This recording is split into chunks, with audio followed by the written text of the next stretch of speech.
Hello అండి, welcome back to tasty food రుచులు. ఇవాల్టి వీడియోలో టమాటా రైస్ సింపుల్ అండ్ టేస్టీగా ఎలా చేయాలో చూద్దాం. ముందుగా కడాయిలోకి 2 టేబుల్ స్పూన్ ఆయిల్ యాడ్ చేసుకోవాలి. ఆయిల్ హీట్ అయిన తర్వాత ఇప్పుడు ఇందులో ఒక బగారా ఆకు, ఒక చిన్న దాల్చిన చెక్క, 3 ఇలాచీలు, 4 లవంగాలు వేసుకోవాలి.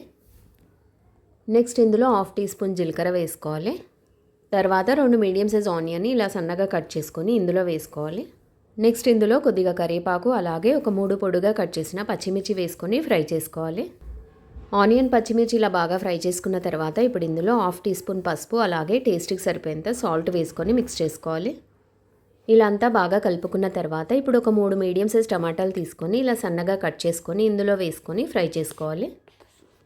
టమాటా ఇలా కొద్దిగా ఫ్రై చేసుకున్న తర్వాత ఇప్పుడు మూత పెట్టి టమాటా సాఫ్ట్గా అయ్యేంత వరకు మగ్గించుకోవాలి. ఇప్పుడు మూత తీసి ఒకసారి అంతా కలుపుకోవాలి. సో టమాటా ఇలా సాఫ్ట్గా మగ్గిపోయిన తర్వాత ఇప్పుడు ఇందులో 1 టీ స్పూన్ అల్లం వెల్లుల్లి పేస్ట్ యాడ్ చేసుకొని ఇది కొద్దిగా పచ్చివాసన పోయేంత వరకు ఫ్రై చేసుకోవాలి. సో ఇలా ఫ్రై అయిన తర్వాత ఇప్పుడు ఇందులో 1 టీ స్పూన్ కారం యాడ్ చేసుకోవాలి. ఆల్రెడీ పచ్చిమిర్చి యాడ్ చేసాం కాబట్టి కారం 1 టీ స్పూన్ సరిపోతుంది, లేదా మీరు తినే స్పైసీని బట్టి కారం వేసుకోవచ్చు. నెక్స్ట్ ఇందులో 1/2 టీ స్పూన్ ధనియాల పౌడర్, అలాగే 1/2 teaspoon garam masala powder add చేసుకొని మిక్స్ చేసుకోవాలి. ఇలా అంతా బాగా మిక్స్ చేసుకున్న తర్వాత ఇప్పుడు ఇందులో ఉడికించిన రైస్ యాడ్ చేసుకోవాలి. ఇలా రైస్ యాడ్ చేసుకున్నాక ఒకసారి అంతా కలుపుకోవాలి.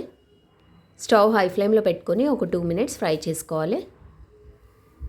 ఒక 2 మినిట్స్ ఇలా ఫ్రై చేసుకున్న తర్వాత స్టవ్ ఆఫ్ చేసి ప్లేట్లోకి తీసుకొని సర్వ్ చేసుకోండి. ఈ టమాటా రైస్ వేడివేడిగా సర్వ్ చేసుకుంటే చాలా టేస్టీగా ఉంటుంది.